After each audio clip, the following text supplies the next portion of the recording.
Ketidaknetralan aparatur sipil negara atau ASN di masa kampanye Pilkada 2024 mencuat di berbagai daerah di Indonesia. Padahal sanksi teguran hingga tindak pidana mengancam mereka. Akankah netralitas ASN di Pilkada 2024 hanya sebatas jargon?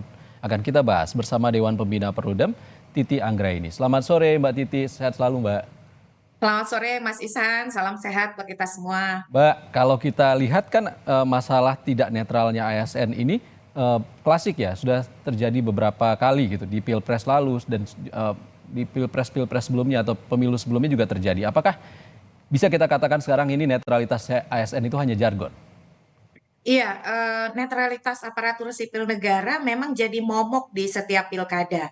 Meskipun aturannya sudah sangat terang benderang, sanksinya betul-betul bisa dikatakan memberi efek jera ya, kalau ditegakkan karena ada pidana, lalu juga sanksi administratif dari sisi jabatan, tapi selalu menggoda untuk kemudian ada dua tipologi pelanggaran nih Mas Ihsan.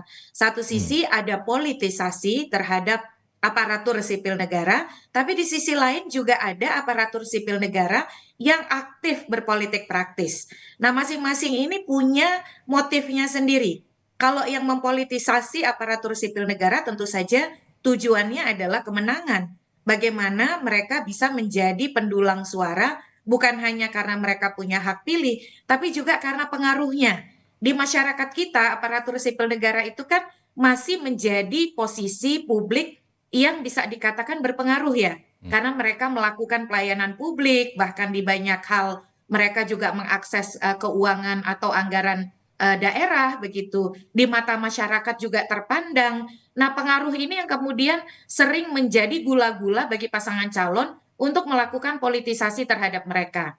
Atau yang kedua, aktif berpolitik praktis. Jadi di sejumlah daerah ditemui juga aparatur sipil negara yang memang aktif berpolitik praktis dengan motif satu mengamankan jabatan mereka karena pejabat pembina kepegawaian itu adalah pejabat politik, yaitu gubernur, bupati, wali kota. Dengan harapan kalau mereka ikut berkeringat memenangkan si pasangan calon yang dia dukung dan pasangan calonnya menang, maka dia akan mendapatkan promosi jabatan. Nah, ini betul-betul buah si malakama ini.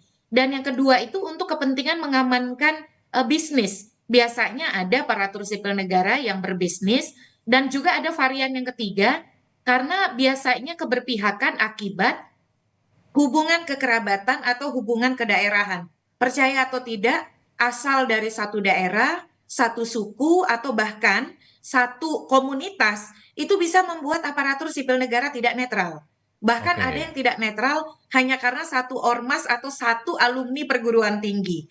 Nah, ini yang ujung-ujungnya memang menjadi pekerjaan berat bagi kita karena pada akhirnya boleh disimpulkan hal ini terjadi karena reformasi birokrasi kita yang tidak tuntas. Birokrasi atau aparatur sipil negara kita yang belum sepenuhnya menerapkan merit system atau kultur reformis dalam kerja-kerjanya. Oke. Dan ini akan bisa makin parah kalau di daerah tidak ada media yang memberikan atensi ataupun pengawasan atau peliputan terkait netralitas aparatur sipil negara, Mas Ihsan. Oke, Mbak Titi, kalau memang aturannya sudah jelas harus netral dan ada sanksinya, menurut Anda penerapannya selama ini tidak ada? Iya, penerapannya ada, tapi tidak bisa maksimal. Karena tadi ya, jumlah aparatur sipil negaranya juga besar, banyak.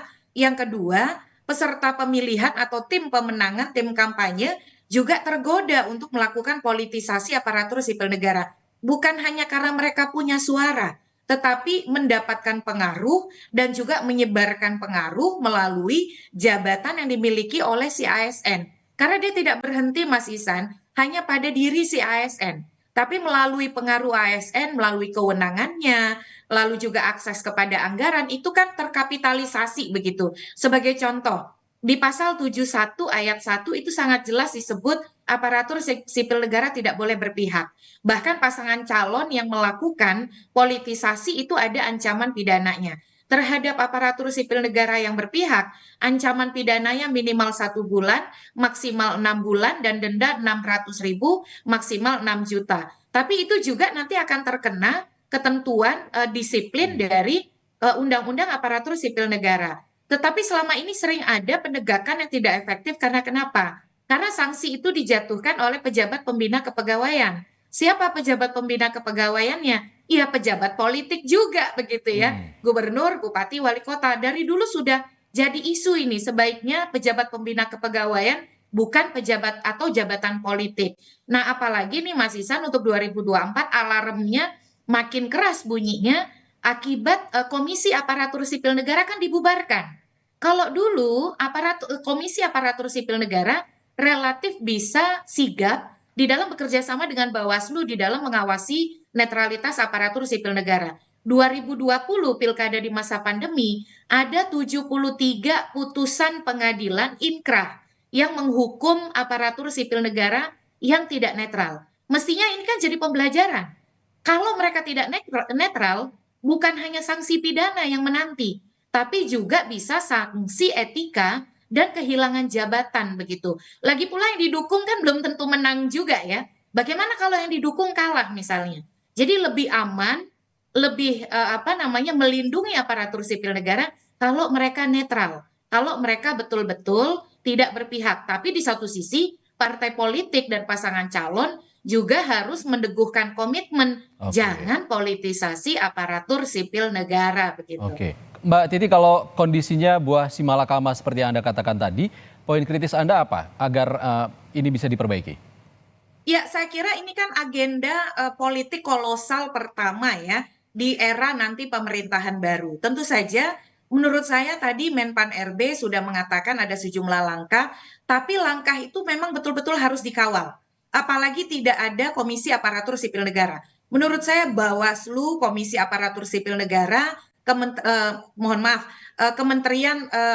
Kemenpan RB ya, karena Komisi Aparatur Sipil Negara sudah dibubarkan. Bagaimana Menpan RB bekerja dengan kementerian lembaga lain yang berwenang, yaitu Kementerian Dalam Negeri, Badan Kepegawaian Negara, dan juga Badan Kepegawaian Daerah, itu betul-betul tegas. Satu, membuka posko pengaduan yang efektif, responsif di dalam merespon adanya dugaan ketidaknetralan. Yang kedua, sesama pasangan calon benar-benar harus saling mengawasi. Lalu yang ketiga, Bawaslu. Bawaslu juga harus tegas di dalam merespon tindak lanjut adanya dugaan ketidaknetralan aparatur sipil negara. Dan yang terakhir, sesama ASN mestinya saling mengontrol, mengingatkan, mengontrol, dan berani melaporkan kalau ada kolega yang berpihak. Nah, seperti yang tadi kan, kalau tadi kita lihat itu Bapak Camat yang bersembunyi di bawah meja, itu kan ada karena warga curiga, karena pasangan calon mengawasi. Jadi kalau semua pihak terlibat, mudah-mudahan ini menjadi alarm dan warning bahwa ASN itu tidak bisa berpihak, dan kalau sampai berpihak akan ada tindakan yang tegas dari otoritas yang berwenang. Nah itu dia Mbak Titi, kalau dari dulu kan kita tahu ini ditelusuri terus oleh Bawaslu, juga dilaporkan juga oleh paslon lawan juga melaporkan seperti itu, tapi tidak ada ujungnya gitu Mbak. Ya, karena ini tadi saya sudah sampaikan Mas Isan ya, kita punya problem dengan mentalitas birokrasi kita. Terutama jangan lupa ini kita bicara lingkup kompetisi di daerah yang benturan atau lingkup kepentingannya itu sangat dekat. Alasan kenapa ASN tidak netral berdasarkan survei Komisi Aparatur Sipil Negara tahun 2020 itu disebabkan oleh hubungan kekerabatan yang pertama. Yang kedua adalah karena ingin promosi karir. Jadi selama mentalitas ini masih ada di aparatur sipil negara kita, maka potensi ASN yang tidak netral atau ASN yang dipolitisir itu akan selalu ada. Jadi pembenahannya harus holistik. Pembenahannya dari mulai reformasi birokrasi dan sistem merit yang betul-betul harus ditegakkan oleh Menpan RB, Kementerian Dalam Negeri, dan Badan Kepegawaian kita, lalu bekerjanya inspektorat di setiap pemerintah daerah. Dan yang ketiga, masyarakat yang jangan lagi mentolerir ASN untuk berpihak. Selama ini masyarakat takut karena biasanya kalau misalnya mengkritisi atau melaporkan, itu akan berdampak pada hak mereka untuk mendapatkan pelayanan publik. Nah, kalau ini terbiarkan, kita tidak usah bermimpi akan mendapatkan kompetisi yang jurdil ya. Jadi memang ini persoalan laten yang merupakan implikasi dari persoalan hulu, yaitu reformasi birokrasi kita yang belum sepenuhnya tuntas di dalam melahirkan ASN yang netral dan profesional, Mas Isan. Oke, terakhir Mbak Titi, mungkin bisa dipertegas lagi sebenarnya apa sih yang tidak boleh dilakukan ASN selama pilkada nanti? Iya, sangat tegas ya. Aparatur sipil negara tidak boleh membuat kebijakan yang menguntungkan atau merugikan pasangan calon tertentu. Jadi menguntungkan merugikan itu kalau kita belajar dari Pilkada 2020, bahkan memberikan simbol tanda suka, tanda like, bahkan mempromosikan lewat WhatsApp group misalnya, apalagi kemudian memaksakan untuk mendukung, menggunakan kewenangan layanan pemerintah daerah ataupun anggaran itu sama sekali merupakan tindakan yang tidak bisa ditolerir dan adalah tindak pidana pilkada yang ada ancaman hukumannya. Lalu bagi pasangan calon yang mempolitisasi aparatur sipil negara, itu bahkan ancaman hukumannya bisa didiskualifikasi sebagai pasangan calon, Mas Isan. Baik, perlu diingat juga oleh ASN yang didukung juga belum tentu menang, Mbak Titi ya. Terima Betul. kasih Titi Anggraini, Dewan Pembina Perludem sudah berbagi pandangan bersama kami di Rumah Pilkada. Terima kasih.